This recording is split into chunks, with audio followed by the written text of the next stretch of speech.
Okay, so hi, I'm Hollands, and I'm here today with Gary Johannes, who is Senior Lecturer for CPHT in Peterborough, Birmingham, Kent, and Nottingham. That's it. And today we're going to be chatting about what it's like to be a student, a hypnotherapist. This is a start. We want to do like a series of just really short, like little interviews where we talk about what it's like to be a therapist, what it's like to study, and actually, because we've got Gary today, also what he sees from the other side of the room, which I think will be really fun and really cool. So it's going to be quite free-flowing, and I'm probably going to ask you some awkward questions, Gary. Sorry. But yeah, it's all right. Nothing I have. I mean, I'm forever asking you awkward questions anyway, because we work together. I lecture CPHT in Kent, and later on in 2019, later this year, we'll be launching Essex and Hertfordshire as well. So keep an eye out for that. But right now, let's start talking to Gary. Let's grill Gary. So, Gary, just quickly, when did you originally qualify? 2011.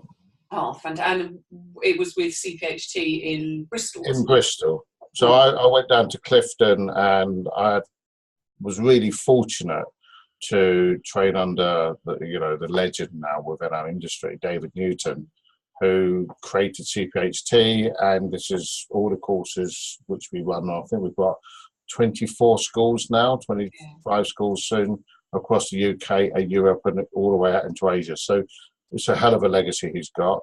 He still keeps a tight rein on us lecturers, but he's retired from teaching. So I would feel myself being really proud and fortunate to have learned from probably the best.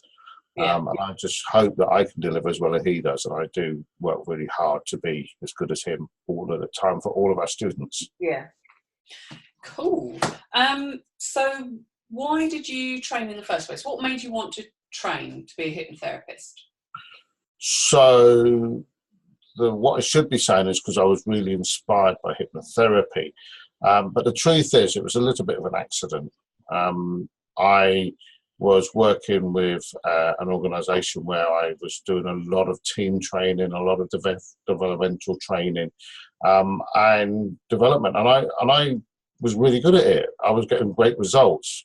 However, when anybody ever asked me, how do you do what you do and getting what you're doing with this organisation, I never really knew. I just did what I did. And I actually left school with no formal qualifications. So I thought, actually, I'm working with a team of 900, I've got massive responsibility, and one day I'm going to get found out. So I better go and learn some stuff. And when I looked at things like coaching and different types of business development, I really struggled to find someone that fitted and gave me the outcomes I wanted to understand people and how they worked and how to improve people. Particularly from an aspirational point of view. And then one of my colleagues said that heard great things about the Clifton practice, and it was worth looking at because of what the course taught us and how it was put together was very much about making the very best of everything, and people were able to achieve the outcomes they wanted. So I looked at it, and I did it primarily to be working more within my business role. So that's why I trained to basically use all the stuff they taught us in a completely different way. I thought it was clever. When did you go, hang on a sec, I quite like this, maybe I'll do this? So a really weird thing happens. One of the things which Clifton are the forerunners at doing, and probably puts them a little bit ahead of a lot of other training, of all sorts of trainings, is they're very practical. So from weekend one, I was told, go and find people as case studies. So, after 2 days sitting in a classroom, I was expected to go and use some of these new skills on people in the real world. The great thing about that is you very quickly become good and start seeing outcomes. So within about 4 or 5 months, I realized that this is much more than just learning some new stuff I could be better at in a workplace. I started really enjoying the outcomes I was getting for clients now. So within 6 months, I decided to quit a national role where I had everything set, and started up as a hypnotherapist. So I never intended to be a full-time hypnotherapist, but by the time I'd completed the course, I'd quit my job, set up in practice, had everything I needed to do it, mostly the confidence and the competence, because for 10 months, I'd been physically practicing, working with people with every single thing that could come to us, and got the outcomes and had the support what I needed to allow me to do that. And it was quite unexpected. I mean, lots of people who knew me were like, what? You're doing what? But actually, that was, 9 years ago, and I haven't been to work since, in my opinion.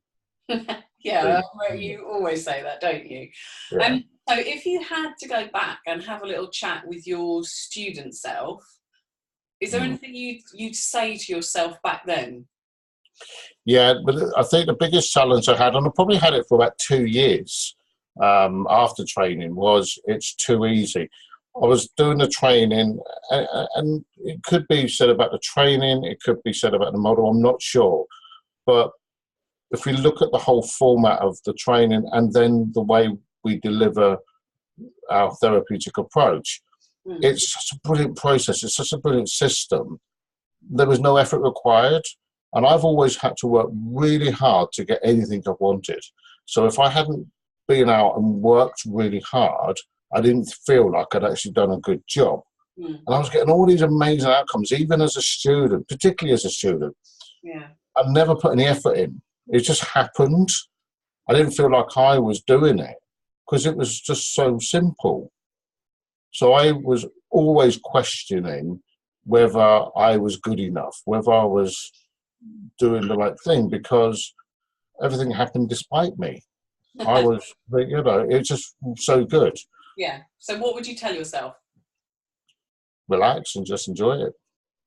Because you don't need to find a harder way. You don't need to make it harder, because it doesn't need it. It's so good. Trust the process. That's what I tell myself. Yeah. Yeah. Wow. So is that something you see kind of other students struggling with as well, now that you've taught? How many courses have you taught now? I think we've completed 12 and we've got 6 running this year. Yeah. So quite a few going on. That's a lot of students who've gone through. That is a lot of students. And is it something that you see them doing, struggling with the kind of the ease and the smoothness and we always say elegance, don't we? It's one of your terms, and I love that. It's a very elegant process. And I think probably in the first couple of months, it's great because everybody's going, wow, this is great, and I find it really easy.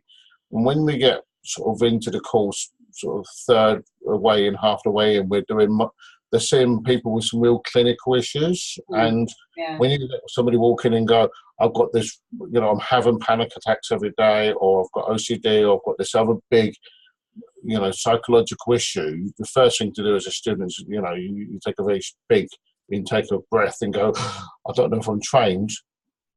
You say, stick to the process. And they just stick to the process. When I say it's a beautiful, as you say, elegant process, and they stick to it, and the people get better. And that's when they question that, well, they didn't do anything different to when somebody didn't have a big problem. Yeah. And they've applied the same template and they've got this amazing outcome. And these people have been seeing people, I've had clients who've been on antidepressants for 20 years or been through every medical and psychological group there is, and they still struggle. And they've seen students I'm training for 3 months, and they've got their whole life back. And the students start questioning, like, well, surely it's got to be harder. And it takes a little while of practicing that. Actually, I can really make a difference without doing any harm to me or them. It's lovely. Yeah. I think lovely is a word we quite often hear, isn't it? Yeah. It's a lovely process. It's really enjoyable. It's very empowering, which I think is a little bit different quite a lot of the time, isn't it? So what made you want to do lecturing? It's going back to, I come from a part of the world where you had to be strong, you couldn't show weaknesses, you And then it took me, in my case, until I was in my 40s to realise that actually the thing what I'm really good at, the thing what I really do a lot of is giving back. I like to look after people, even though it goes against everywhere of my, where I grew up, you didn't sort of show any weakness. And actually being kind and compassionate and caring is almost a sign of weakness where I come from. So actually, when I realised that, I was helping lots of people. I've seen hundreds and hundreds of clients, but I can't see any more clients than I'm seeing. So how do I actually make other people feel this amazing and get rid of those limiting beliefs and those challenges people are stuck with? How do I do more of that? And it's as simple as this: teach other people what I do so they can affect more people. So I can affect so many more people. If I train 15 people in the class, 12 people in the class, how to do what I've done, all of a sudden that times everything I can do by 10, 12, 20, 30, hundreds. Yeah.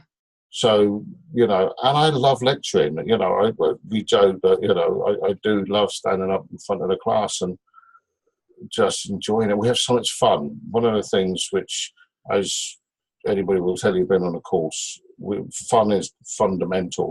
We enjoy ourselves, mostly at my expense, which I've never quite worked out that bit. But, So what you're saying is you put the fun in fundamental, Gary.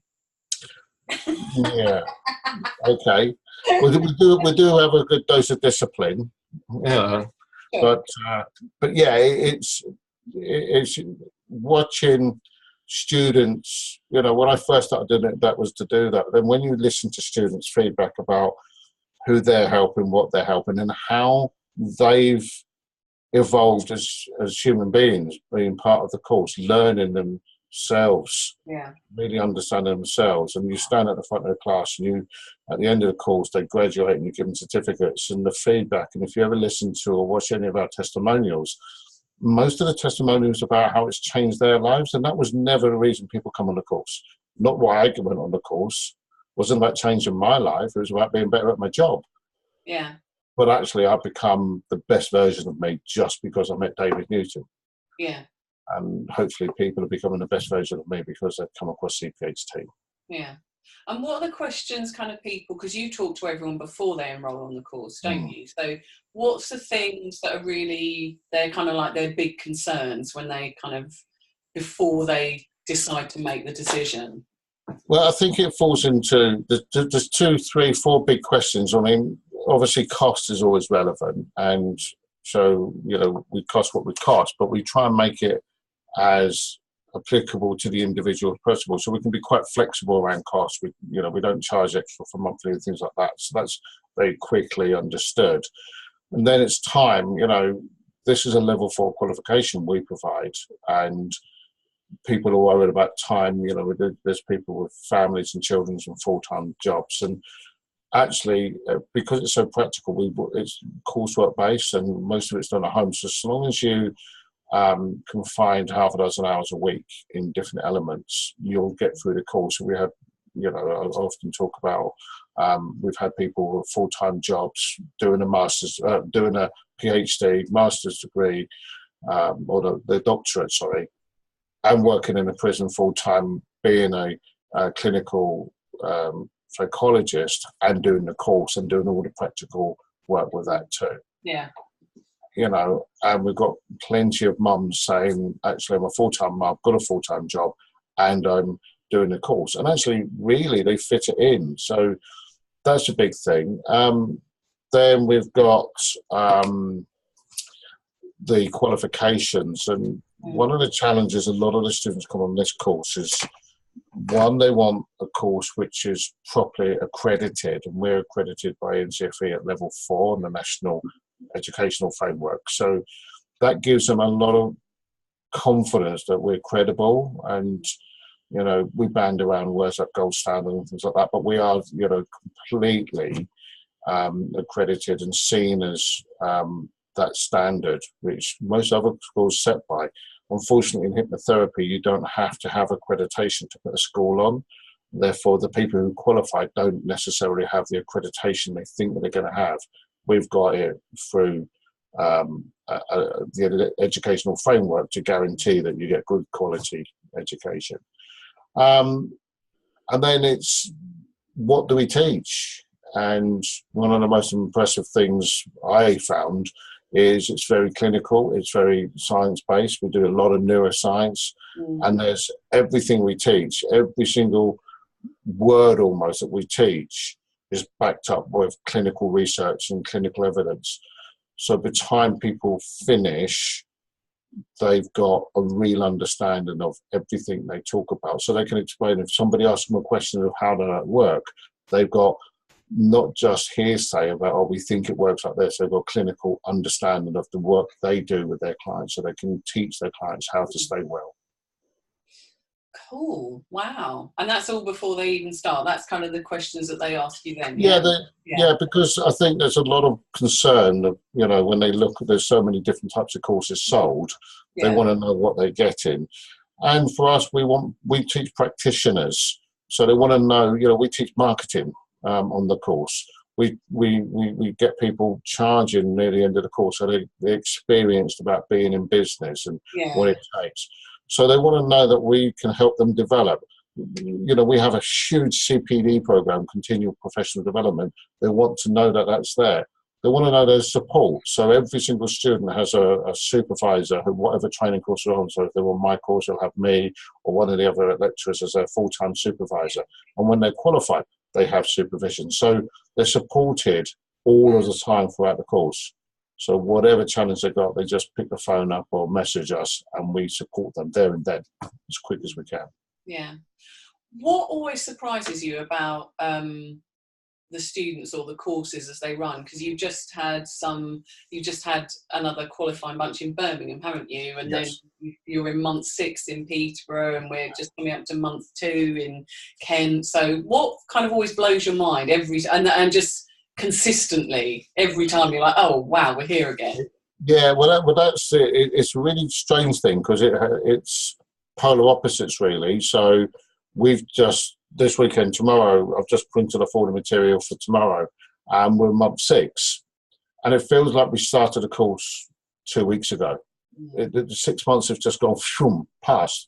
But then tomorrow, when I'll be talking to the students, the level of knowledge they've got, the level of experience, and the outcomes they're getting with their clients, their case studies, it's like, wow, you've learned so much. So it's like, wow, that's gone quickly, and then wow, you've got so much knowledge and so much expertise already, and competence is huge. And because it's very practical, their confidence grows with their competence, and it happens so quickly. It's like, wow, you know, we put so much in, and they get so much out. I think the interesting thing that what sticks out for me, we quite often get people who haven't been in a educational environment for many years, 15, 20, sometimes 30 years. And we often get people like myself who had no formal education, and it's terrifying. Like, oh my God, and all of a sudden these people are flying, because the way we do it, the material, the way we get people to work, and the support we get. But because it's so practical, the people who have doubts about whether they can step back into doing work around school, what they perceived as school, quickly goes, and they fly. And that's really interesting to see the people who are really timid on the first couple of hours, where they think, oh, you know, will I be able to cope with with schoolwork again? And then they realise they are so skilled. Yeah, absolutely. And we're going to wrap it up in a sec, but what I want to know is, what are you really excited about coming up? Well, we've got we're launching a new school in Birmingham next week, and that's always exciting. You know, we've just launched in Kent with about a dozen students. Same we're doing in Birmingham, and it's always exciting that first weekend when you walk in and you get people going, we really want to make a difference, we're really here, we're ready, and everybody's like-minded, but everybody's also like, what can we do, what we're here for? And then it's exciting watching that unfold. Even in the first weekend, there's such a massive connection. Yeah. And then we've just been asked to launch, or I've just been asked to launch a school in Essex, which we're going to do in Chelmsford, and one in Hertfordshire, which is going to be in St Albans. So that means with Kent, St Albans, Chelmsford, Peterborough, and Nottingham, CPHT, Solution Focused Hypnotherapy, is now available to so many more people to learn. Yeah. And right now, 1 in 4 people having mental health issues, and that's probably an underestimate of the amount of people with challenging issues around stress and anxiety and depression. The more people we can put out there working with what's seen as the most modern approach to mental health, we're going to be able to really support people. And that's exciting, that there's going to be so many good quality therapists out there using probably the best model within the therapeutic approach. Fantastic. So that's exciting. That is exciting, isn't it? Mm. So that's all the questions I've got for you. Is there anything that you think someone who might be training to be a hypnotherapist really needs to know, as you are kind of like our parting gift to anyone watching this? Somebody who's training, or somebody who wants to train? I think somebody who wants to train, because that's kind of where you kind of meet them all, isn't it? Yeah, I think it's easy to say, "Oh, just do it," and that's really tough for some people. But I think it's have a conversation, because if they talk to one of the lecturers, the lecturer will actually talk to them in a way that they can explain to what's going on. It's really hard to separate different types of schools and different cultures, and the culture we have is all about looking after the individual, making the student the very best version of them. So when they become practitioners, they hit the ground with such quality of themselves, such authenticity, they become great practitioners. So if anybody's thinking about training, it's not whether you do it or not, but have the conversation. Have the conversation now, even if you don't do it now. If you train next year or the year after, or you don't train but you tell somebody else, have the conversation so you know whether it's right for you and really understand what we offer. Because then you can make a proper intellectual choice. Brilliant. Rather than always wonder what, Yeah. Get rid of the if. Fantastic. Well, it's been an absolute pleasure, as ever, to chat with you, Gary. And that's kind of just going to go a little bit Forrest Gump there. That's all we have to say about that. So that's us. We're going to sign off now. Thank you. But yeah, you're very welcome. So if you want to find out a little bit more, you are probably watching this on one of our social media channels. Or on the website, so you can just get in touch. We're very easy to find. Because obviously we'd love to talk to you about this. Whatever stage you're at, whether you're just thinking about it, whether you're kind of mid-training, whether you're retraining, it's something we'd love to have a conversation with you about. So get in touch. There's all sorts of links we'll be able to find them, I'm sure. I'll put them in some comments somewhere or some appropriate place. And we'll see you again soon. Thank you. Thanks, Gary.